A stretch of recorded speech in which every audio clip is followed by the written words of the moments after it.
Olá, pessoal, tudo bem com vocês? Meu nome é Maria Vitória, sou professora de ciências aqui no município de Cascavel e hoje vamos para mais uma aula sobre teias alimentares, parte 2.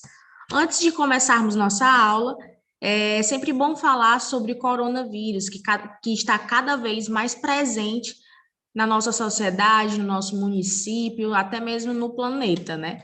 É uma doença que chegou, é uma pandemia que chegou e está ficando. Então, nós precisamos vencer esse vírus e só depende de você, de mim, da família de vocês, de nós todos.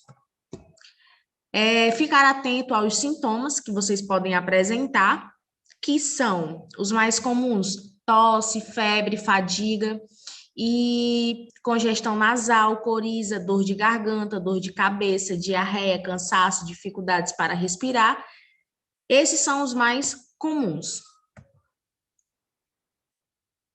Como prevenir esse vírus? Utilizando sempre máscaras, andando sempre com álcool em gel, 70%, lavando bem as mãos, manter um distanciamento de outras pessoas, desinfectar os objetos pessoais e só sair de casa se realmente for necessário.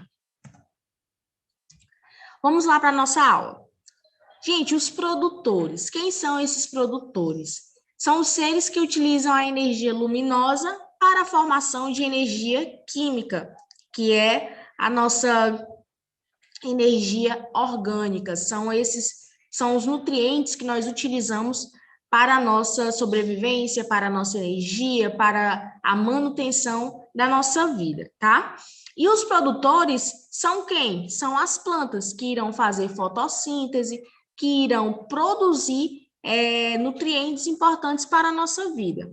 E esses produtores, que são as plantas, que são os vegetais, eles são a base da teia alimentar, das teias alimentares diferentes, né? Por quê?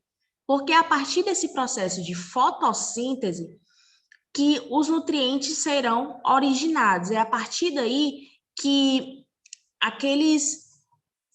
os compostos inorgânicos serão transformados em compostos orgânicos, que são necessários para a nossa vida. Que compostos orgânicos são esses, professora? Os nutrientes, como, por exemplo, carboidratos importantes para a nossa vida, como, por exemplo, a glicose, a principal fonte de energia para nós. Temos também os consumidores, que são os seres que irão se alimentar desses produtores, que irão utilizar os nutrientes que as plantas irão produzir.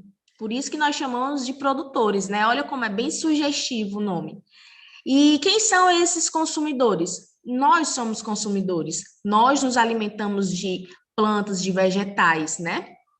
Assim como vacas, aqui eu trouxe o exemplo de uma vaca, né, que também vai se alimentar desses produtores, dessas plantas. Mas nessa classificação de consumidores, nós também temos outros seres que irão se alimentar dos próprios consumidores, como, por exemplo, novamente, nós seres humanos nos alimentamos de carne, carne de boi, carne de peixe, carne de frango, né, galinhas.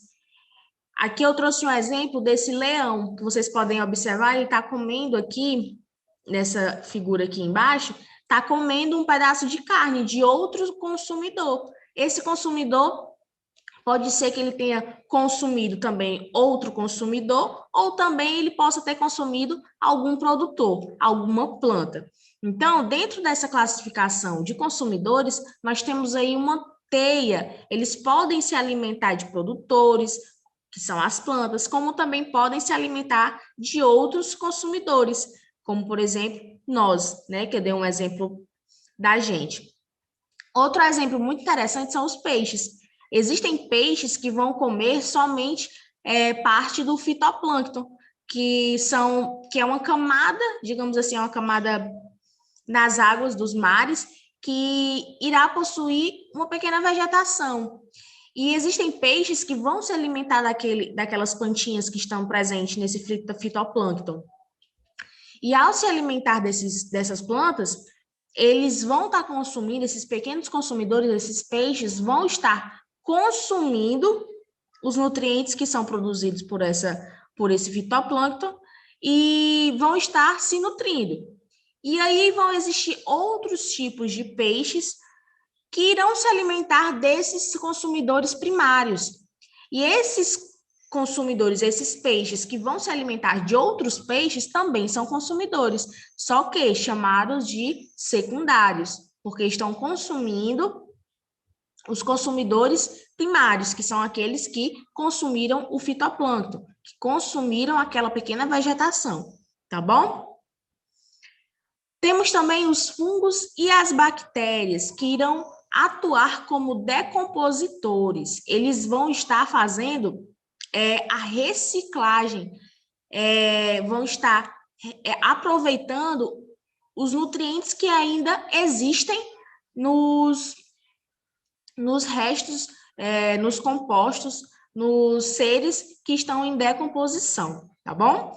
Esses fungos e bactérias são os principais decompositores na natureza, têm um papel importante na reciclagem de nutrientes orgânicos. Por quê? Porque quando o ser morre, ou então quando tem uma fruta em processo de decomposição, esses fungos e essas bactérias irão utilizar ainda o que resta de matéria orgânica naquela fruta, ou então naquele animal que morreu, eles irão utilizar o que ainda resta de matéria orgânica, de nutrientes orgânicos naquele corpo, tá?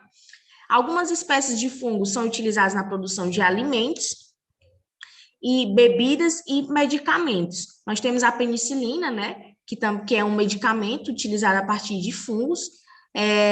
Esses fungos, nós também temos alguns que nós nos alimentamos, tá? E, gente, a ecologia é a parte da biologia que vai estudar justamente essa relação entre os seres vivos, entre os produtores, entre os consumidores, entre os decompositores e a relação deles entre si, tá bom? E com o meio ambiente. Tudo que envolveu os seres vivos e o meio ambiente, nós estamos estudando ecologia. Preocupa-se com o entendimento do funcionamento de toda a natureza.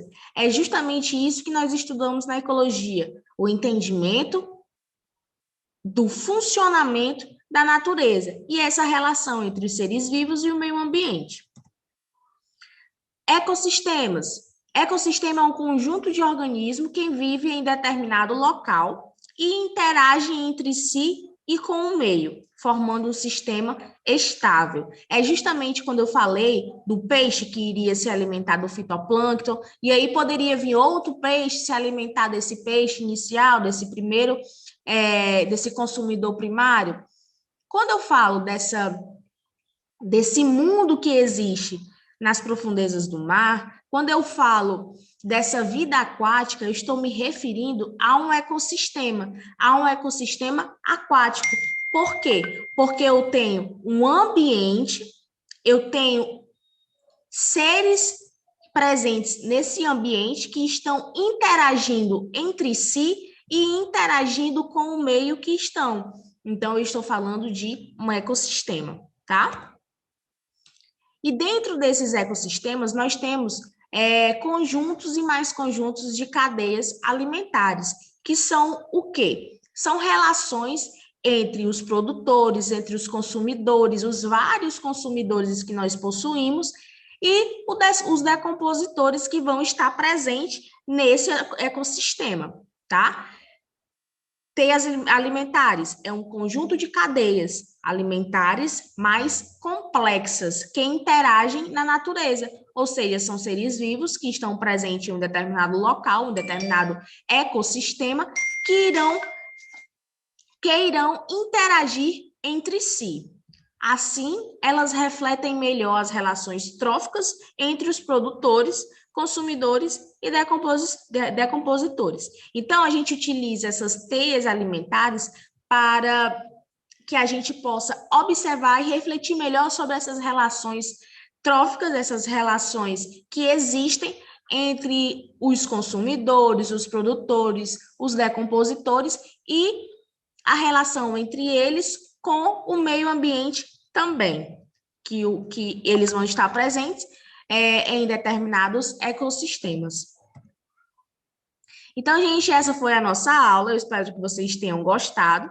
Até a próxima. Qualquer coisa, vocês podem entrar em contato com os professores de ciências de vocês. Se você for meu aluno, você pode entrar em contato comigo também. Então, até a próxima aula.